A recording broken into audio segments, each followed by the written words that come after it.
What do you guys want? Hi, come on in. Yeah. Sure, that's good.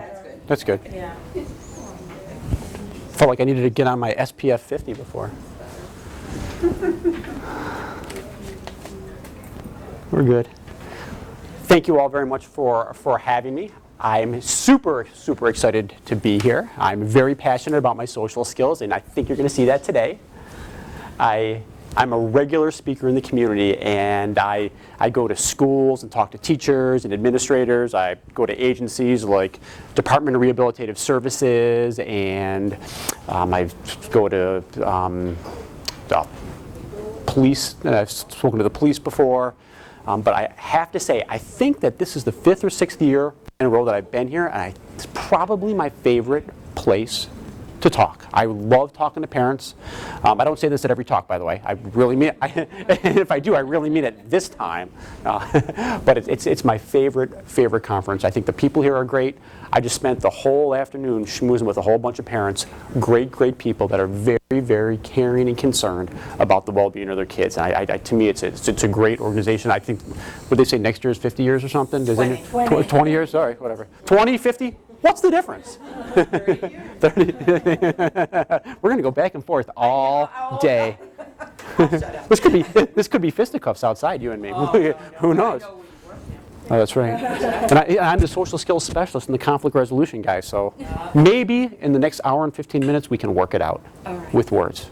All right, we'll see on that one. Thank you for the intro. I'm Dr. Christopher Haley. I am known as the social skills specialist in Northern Virginia. I do believe there's one other person out there, so I can't say I'm the only one, but I've always been a huge believer that social skills are really the key to success in life. You're going to hear me say this again and again, and that it's social skills that correlate highest with success in one's future, and if you're parents, even more so than school grades.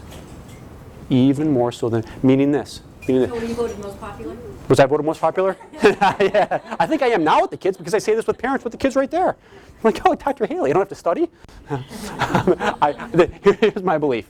If you're a good communicator, if you're good at listening, if you're good at picking up nonverbal social cues, which a lot of kids sometimes struggle with, if you're good at networking, making connections with people, if you're good at making friends and keeping friends over time, I believe you're going to be successful in life, even if you're a straight C student. I've been practicing since my first master's degree was actually an ABA. Applied behavior analysis, and since 1993, 20 years, and no one ever came in and said, Dr. Haley, what were your grades in school? Not one time. They'd be really shocked by my undergrad grades, really shocked. But no one ever said that. And so I believe that it's the social skills that are really make or break.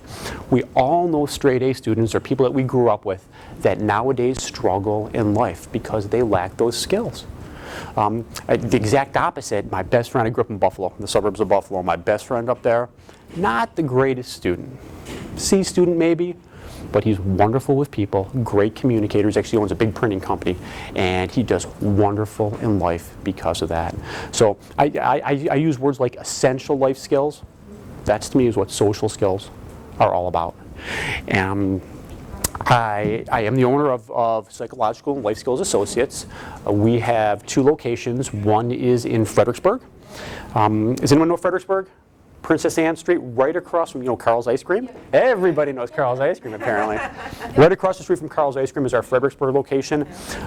We have a Woodbridge location, and that's on the corner of Prince William Parkway and Minnieville. I think we're the longest standing practice in Prince William County. We were founded by my former business partner, Dr. Tony DeFrancesco, back in 1989. He's semi-retired now, but a wonderful therapist. He founded it back in 1989. I joined the practice and did my residency under his supervision in 1999.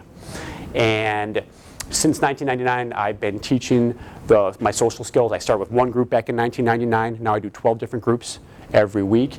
And just earlier this year in 2013, I needed some additional space because my program kept growing. And right next to Psychological and Life Skills Associates, I opened up the Social Skills Center. I'm very proud of it. A quick plug on my practice on psych and life skills. We have 14 psychologists, social workers, and licensed professional counselors. I took the liberty of putting the bios of my associates in the handout. We basically specialize in everything, given that we have so many associates. From the little ones, which I specialize in and Dr. Long specializes in, all the way up to older adults. Two specific things that we do that I want to mention: Dr. Ludke, Lindsay Ludke, who's been with us, does a lot of psychological testing. So if there's ever an interest or a need for a psychological evaluation, ADHD, anxiety, depression, Asperger's, you name it. She does psychological testing. And we also have a very large neurofeedback, biofeedback program. Yep, that Sandy Mall. Well, that's okay, no problem. That Sandy Mall does. And I took the liberty of putting a brochure in the handouts if you'd like more information on that. And I think that's all I wanted to say about my practice. I like a lot of interaction. I like back and forths. So if you ever have a question or a comment about anything that I'm talking about, feel free. Don't even raise your hand and just jump on in. All right? Now, the lost art of social skills in a social media world. And when I'm talking social media, what we're going to talk about today, it's not just social media. Again, I'm not a huge fan of social media, but today I'm going to talk about social media. I'm also going to talk about cell phones, real popular with the kids these days. I want to talk about video games, real popular, especially with the boys, 8 hours a day, 10 hours a day of this stuff. I'll guarantee you right now, it's 3 o'clock, I'll guarantee you there's middle and high schoolers that probably woke up around 12 and have been playing for 3 hours in a row. But they're going to go till 3 a.m. They're going to go another 12 hours probably. And it's not good. It's not good. So we're going to talk about a whole bunch of different things and how this relates to it. Cell phones is another one too. So a whole bunch of stuff to talk about. So we're going to get right to it. And I'm sorry, 1 second. My phone is vibrating. Let me make sure it's not an emergency. Speaking of which. Sorry, it's my office. All right. That should be enough of that. So anyway, I was talking about the law. Sorry, it's happening again. I got to take, this is my best friend that I spoke of from Buffalo. I haven't spoken to him in the last 20 minutes. 1 second. I'm really good at this, by the way. I don't even have to look. All right, presentation's going good. Thanks for asking. Okay. All right, now let's get, wait, no, I'm good. No, this is true. I'm coming back to it. I'm coming. You're not going to believe what just happened. It's buzzing again. Hang on. It is my mother's cousin's sister's uncle's aunt's former college roommate. This is really important. I got to get to it. Anyway, I'm joking here. I'm joking. But I got to point to this. No, listen. This is the. I got to tell you. This is the life of a teenager. It's this. And then there's this. Then there's this. And then my goal is to get this to work.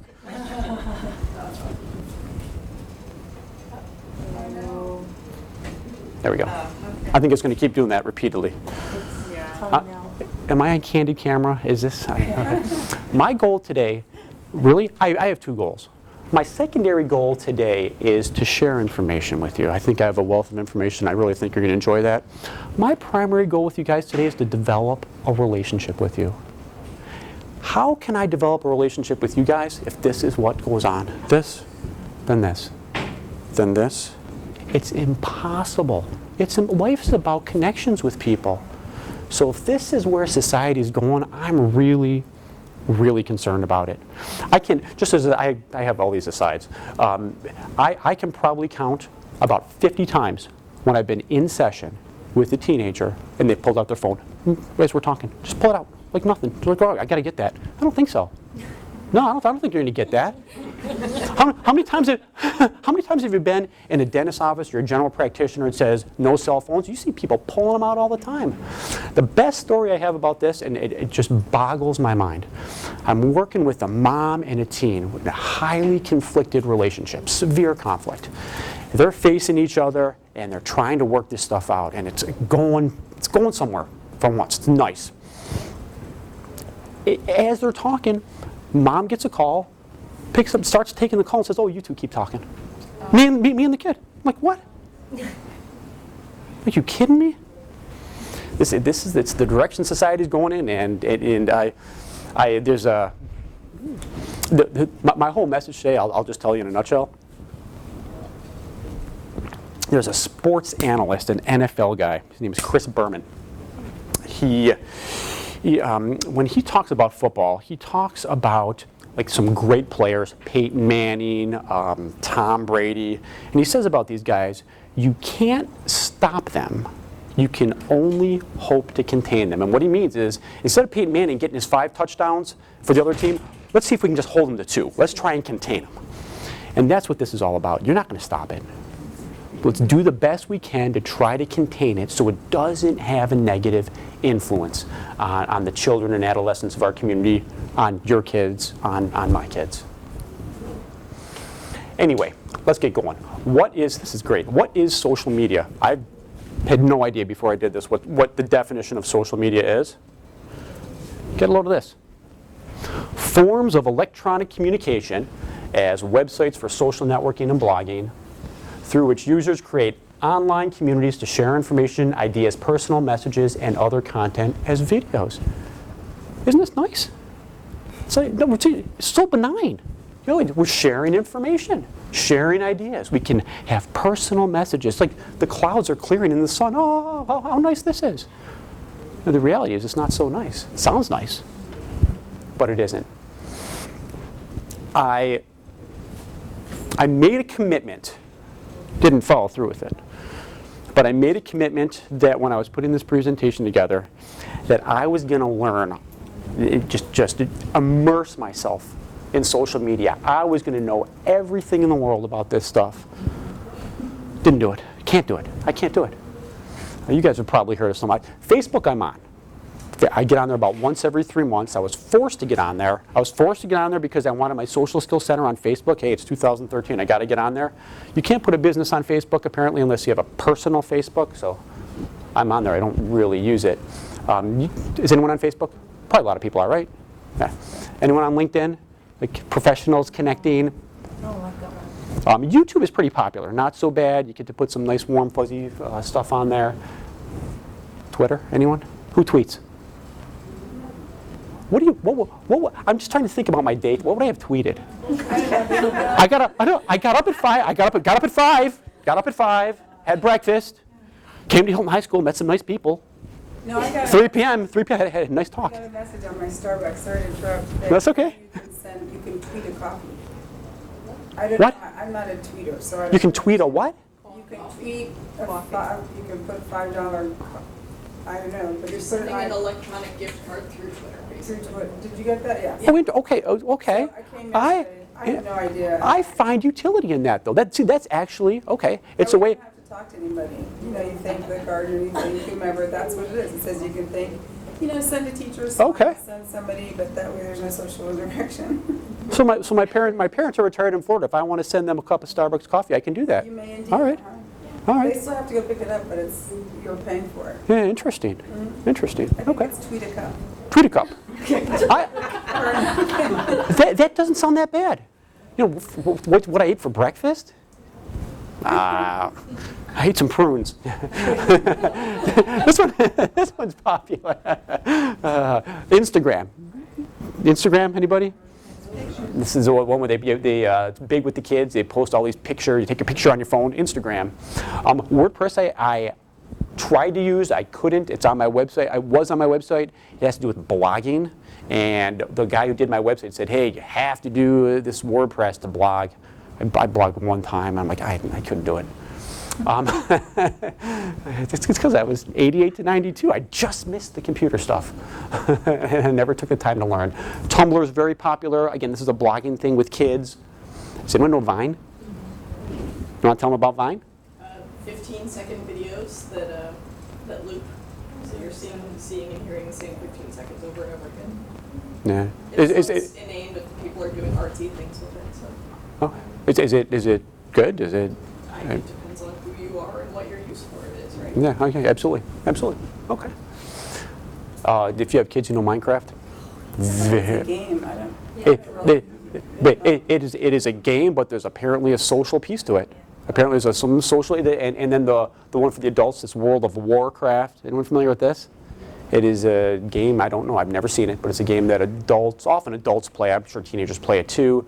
But you form these guilds. It's the one with the guilds, and you go on forces together and. Mixed with like Lord of the Rings. It's electronic Dungeons and Dragons. Yeah. Electronic Dungeons and Dragons. But there's a social piece to it, and you join forces and you chat back and forth. Do they wear the headsets and talk too?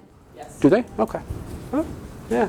So this is it. When we are talking about social media, this is it. You need to add Snapchat. Yeah, because that's what Snapchat's the- big. I've never even heard of it. Out of the loop. All of your kids, I'm sure, are sexting with Snapchat. And they're hiding it from That's you. the So new now when you thing. go to Sexting with Snapchat. What does it do? Yeah. I hate it. I think it's absolutely pointless. 'Cause I think it's no different than sending a picture message through texting. But what happens is you send a picture and it deletes after 5 seconds. So Oh.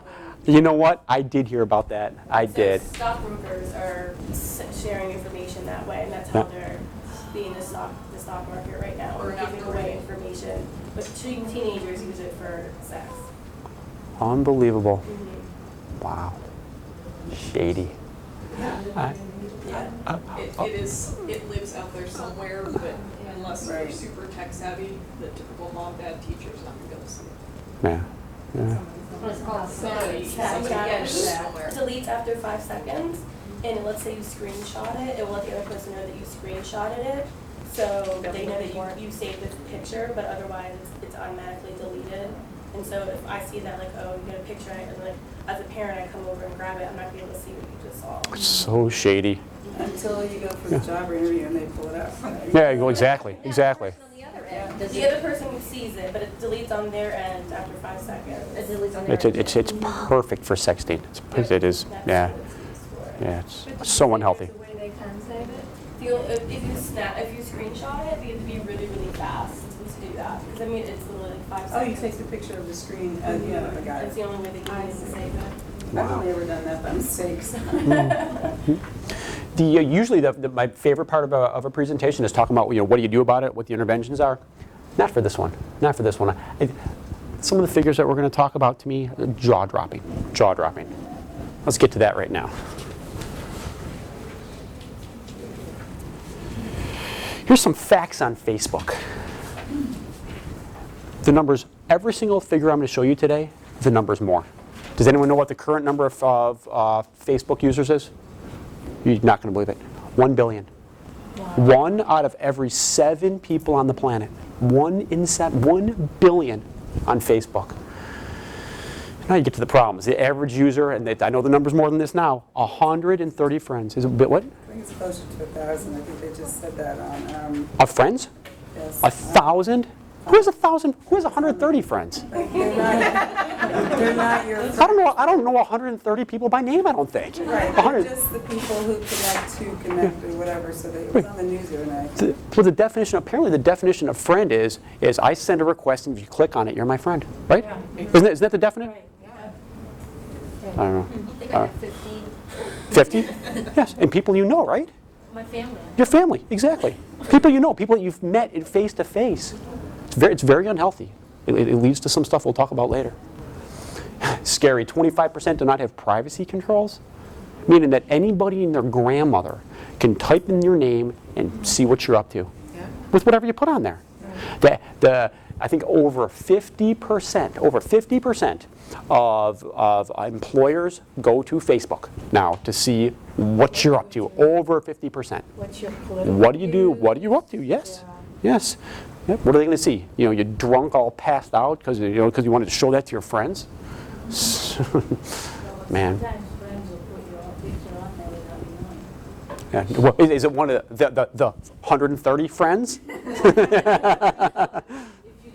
it's not something you put on, they had pictures of you. Yeah. Yeah. That's happened to me, where somebody dug out pictures It's just not of okay. college and put it on and said, How disrespectful. What a violation that is. you know, Horrible. I don't even go in. Horrible. 88% of 13-year-olds, 88, number's probably higher, 88% of 13-year-olds are on there. That's a big number. That's a lot. 9 out of every 10 kids. Any comments on Facebook? I'm going to keep on going. No, it's scary. It gets worse. It doesn't get better. I'd love to be optimistic here, guys. I'm going to quiz you now. Alrighty. What percent of teens own a cell phone? 95. 75. 75%. 75. It's going to be 95% at some point. And they probably don't have food to eat it for dinner, Right. but they have a cell phone. They have Yeah, an Apple phone and- at that. In my social it is yeah, in my social skills groups, when they get the iPhone, they pull it out and they flash it. And God forbid you should have one of those, like the little, what do you call, not the flip phones, or like the old ones that they slid like this. Oh, gee. The kids on the other side of the tracks have those. No, yeah. Oh, look at my iPhone 5.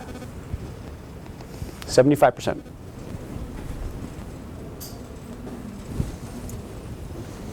Number one reason why teens get, now this is changing a little bit, but the number one reason, is it to make phone calls? No. I don't think so. Is it to get on the internet? No. Pictures? Not at all. Texting. But with the advent of this Instagram, and probably with this Vine, I bet you more it's for the pictures / it should say pictures / videos. I bet you with that there's going to be more for that, but it's all, okay, I'm with you, yeah. That's what I was doing before. Does anybody here watch Duck Dynasty? Yeah. Uncle Si?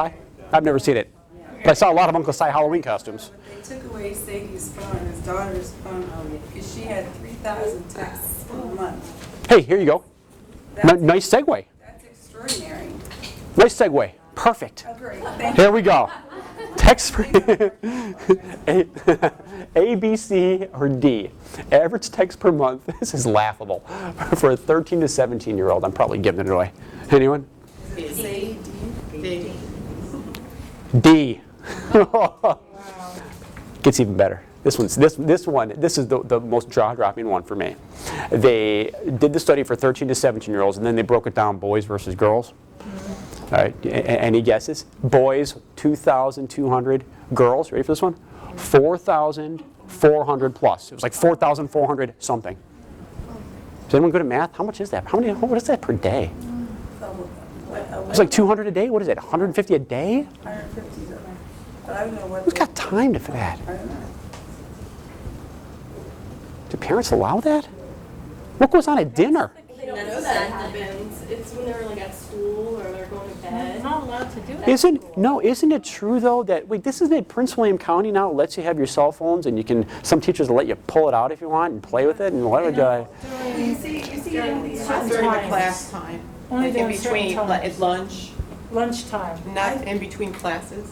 I'm at an elementary school in Fairfax, and they do have their phones, some of them, because you can use it for the internet, because other people are bringing their iPads. If you don't have your iPad mini or Yeah, whatever, yeah. they bring their cell phone, and they can use that in lieu of buying the $97,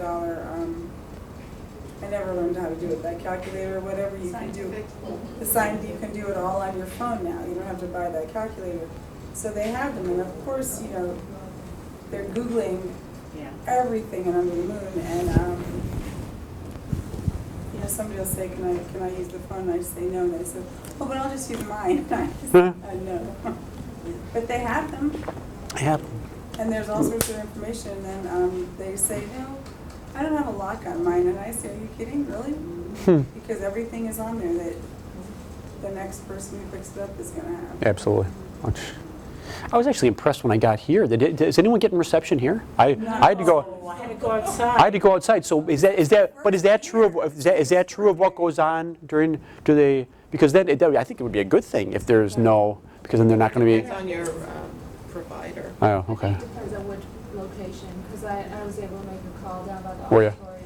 Yeah, mine I was not able to. But prior years, you had to go outside. They must have done something here since last November, because there used to be no reception. None. Yeah. No. Let's keep going with some other numbers. We're going to stick with texting for a second. This, again, it's. You need to walk by the library in the school and look at their bulletin board after you receive that. I'll have to do that. This, get out of your way. It says books are like. I pulled this, well, you're gonna laugh. I pulled this off of a list of over 1,000. Over 1,000. Text chat lingo. LOL? Yeah, okay. This is LOL. It's either laugh or laughing out loud. IDK? I don't know. TY? Yep. LMAO? I had to Google that actually. Laugh. Okay. WTF? Everybody? No WTF. What the? Here's some ones. Here's some ones that I'm like, what? 53X. Anybody 53X? Teen talk for sex. So instead of putting sex in, 53X. Come to my house for some 53X. And your parent looks at it. Your parent looks at it like 53X. I don't know what that is. Who knows 420? Yeah, 420 is it's not it's for marijuana, but 420 is like the big. I don't know if it was what I heard. What these teens tell me is that it's the police code for a marijuana bust or something, so that on April 20th they all go down to the mall in DC and get high. Or 4:20 in the afternoon. I heard it at the last talk when I was talking about 4:20. Like, it's not just April 20th. It's also 4:20 in the afternoon. And I guess if you're up in the wee hours in the morning, 4:20 in the morning. If you're awake and baker, 4:20. ASL. For parents, be very careful with this. This is what the perpetrators go. Age, sex, location. Meaning, your kid, if you have a 14-year-old daughter and she's blogging or posting or whatever she's doing, and someone comes in with ASL. This is some person asking, how old are you? What are you male or female? And where do you live? Because you know what? If you have a 14-year-old that gets back and says, well, I'm 14 and I'm a girl and I live in Woodbridge, guess what the person's going to respond? It's probably some pervert that's saying, oh, you know what? Well, I'm 13 and I live in Woodbridge. Want to get together? ASL, very scary. That's big in chat rooms. That was like when I was growing up. I didn't think it was real relevant anymore. But it's not relevant anymore? I didn't think it was because it was like something that happened in chat rooms. Okay. People aren't really randomly texting people anymore, like calling people. Yeah. So it'd be like more like you're going to like an AOL chat room back in, like when I was growing up in the 90s. It'd be very nice if that were no longer around. Sitcom. Seinfeld, Big Bang Theory, not even close. No Cosmo Kramer here. This one, I was going through the list of 1,000, and I couldn't, flabbergasted. Single income, 2 children, oppressive marriage, as in my life is a sitcom. True, it's in there. My life is a sitcom. Y'all know how Webster's dictionary, when a word becomes like part of the culture, one that just got in there was ginormous. You all know ginormous? So they put it, if it's regularly used, they put it in Webster's dictionary. The single income, 2 children, oppressive marriage. So this LOL, this is now in this Merriam-Webster's dictionary. The funniest thing, I'm like thinking about it. So, they list the root of the word. Is it Greek? Is it Latin? LOL, root. Computer, root. Text. What do you put for the root of that word? Yeah, that's the lingo. Is P911. What's that? The text that means my parents can see like when I'm typing, so lets the other person know. It's crafty. So lets the other Very person crafty. know, let's make it very PG right now. P91. Any others? No, I don't really know any. I just know from my guys at the program. I know from I have an individual who's 20 years old but still in school, so it keeps me up to date on a lot that I gotta keep up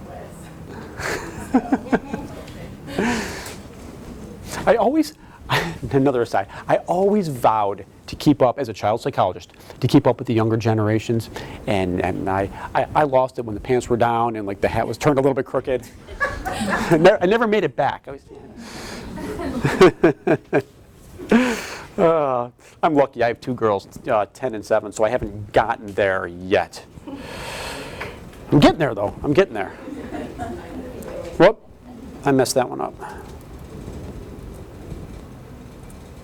Okay, let's switch to video games. Percentage, this one's easy. Percentage of boys that play video games, guys? Yeah. 94.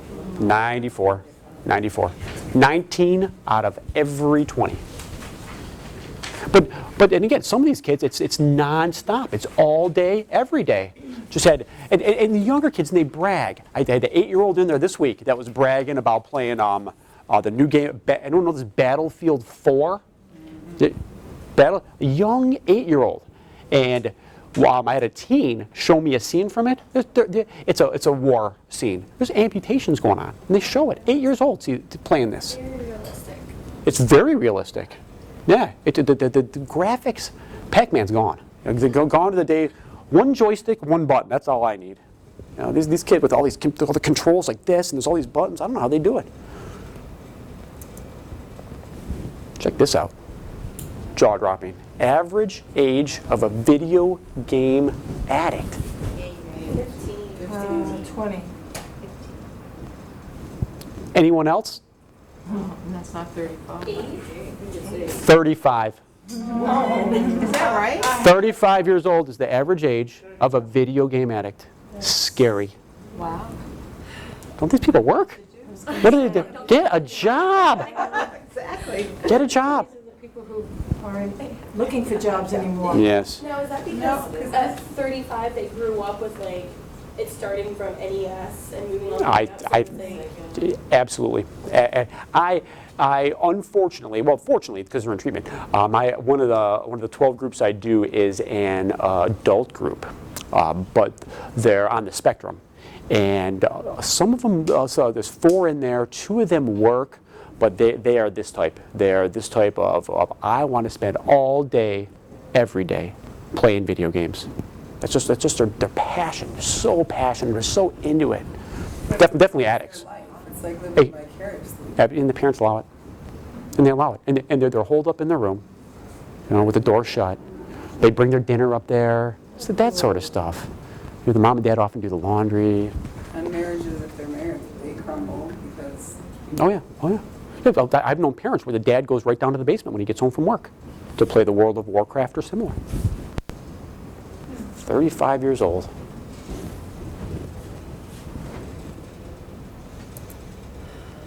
Let's get into what we can do about it. Alternatives to video games. This is definitely not an exhaustive list, but keep some of these ideas in mind for those of you that do have kids that are getting more towards becoming an addict. I grew up in the 70s. Family walks, family games.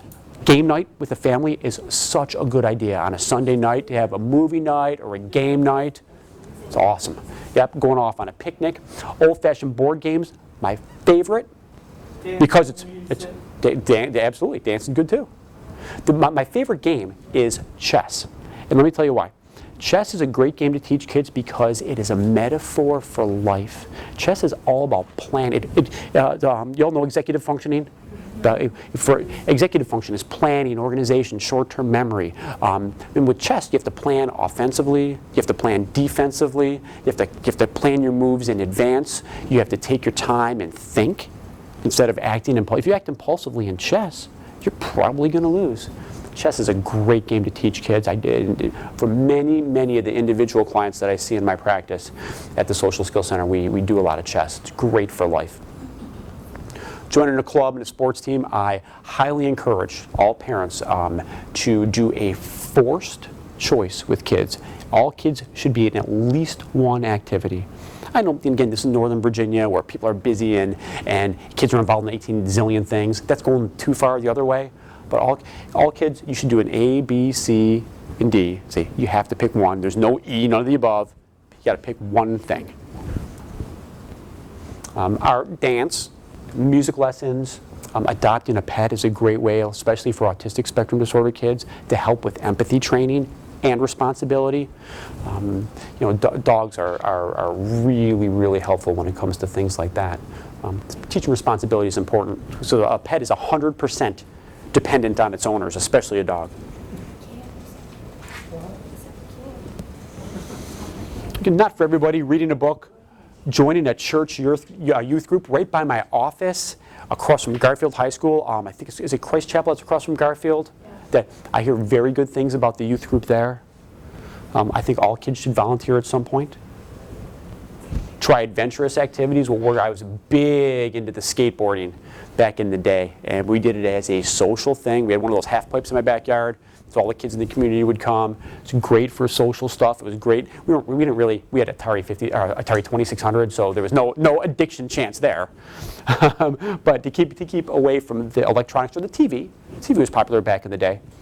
Skateboarding, I think, is a good thing. Boy Scouts. There's a whole host of things, and it's so important to get the kids involved in it and to really not. The key with the video games is you don't want to start it. Once you start it and the kids are involved in the 6 hours a day after school, then then you don't want to put an oppositional defiant kid when you pull it away. So you start young. You always want to start young, if you can. But it's never too late. If you have a child that's an addict, you still get them away. Comments? Anyone have any other ideas that are not on there? Just say no. Just say no. Yeah. And the meltdown starts.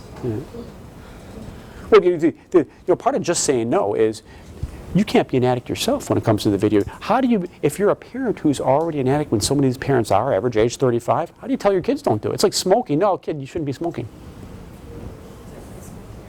Yeah, so you have to model the right thing to do. Change, with the families I see, change starts at the top. The mom and dad need to be working together before you're going to get any change with a child. Far too often, parents have different parenting styles and they don't meet behind closed doors and work together. Now for the obvious. Here's the negatives of social media, texting, video games.